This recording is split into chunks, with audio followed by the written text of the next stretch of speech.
নমস্কার, চলে আসলাম আজকে নতুন একটি রিক্রুটমেন্ট ভিডিও নিয়ে। এই রিক্রুটমেন্ট নোটিশটা বেরিয়েছে All India Institute of Medical Science Ansarinagar new Delhi থেকে। এখানে ডেটটা দিয়ে দিয়েছে 15ই মার্চ 2025, এটা কিন্তু পাবলিশড হয়েছে। এইমস ক্রি 2024-এর পর কিন্তু এটা এইমসের লেটেস্ট ভ্যাকান্সি হতে চলেছে। তো চলুন দেখে নিই কারা কারা করতে পারবেন, কতগুলো সিট রয়েছে, পে লেভেল কী রয়েছে, সবটা নিয়ে বিস্তারিত আলোচনা করব।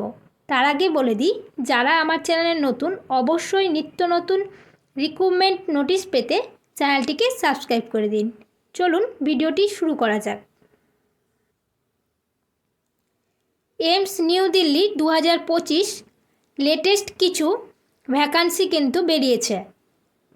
দেখে নিই। প্রথমে বলেছে deputy nursing superintendent, assistant nursing superintendent, nursing officer, ophthalmic technician grade 1, senior perfusionist, junior physiotherapist. এখানে পাশে পে লেভেল এবং কতগুলো সিট রয়েছে সেটা দেওয়া রয়েছে। Transplant coordinator, technical officer OT technologist, dietician, assistant dietician. তারপর রয়েছে মেডিকেল ল্যাব টেকনোলজিস্ট, এর পে লেভেল হচ্ছে 6, ভ্যাকান্সি দিয়ে দিয়েছে 4। Junior medical lab technologist, pay level 4। Technical officer radiology, technician radiology, technical officer OT, assistant store officer, store keeper, pharmacist, junior medical record officer,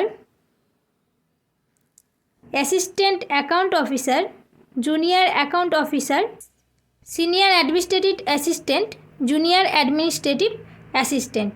total কিন্তু 520 vacancy রয়েছে। Total 520 সিটে বিভিন্ন পদে কিন্তু ভ্যাকান্সি রয়েছে।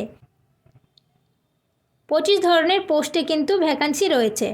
আর এটা আপকামিং এইমস 2025 ভ্যাকান্সি হতে চলেছে। এটা কিন্তু অফিসিয়ালভাবে নোটিশ বেরিয়ে গেছে, এখনও ফর্ম ফিল আপের ডেটটা দেওয়া হয়নি। অ্যাপ্লিকেশন করার সমস্ত ডিটেলস আমার চ্যানেল থেকে পেয়ে যাবেন। তো যারা নতুন অবশ্যই চ্যানেলটিকে সাবস্ক্রাইব করে দিন এবং পাশে থাকা বেল আইকনটি প্রেস করে দিন। এই পিডিএফটা পাওয়ার জন্য ডেসক্রিপশনে টেলিগ্রাম গ্রুপের লিংক দেওয়া থাকলো, আপনারা সেখান থেকে খুব সহজেই পেয়ে যাবে। চলুন আজকের ভিডিও এখানেই, দেখা হচ্ছে পরবর্তী কোনো ভিডিওতে। Thank you.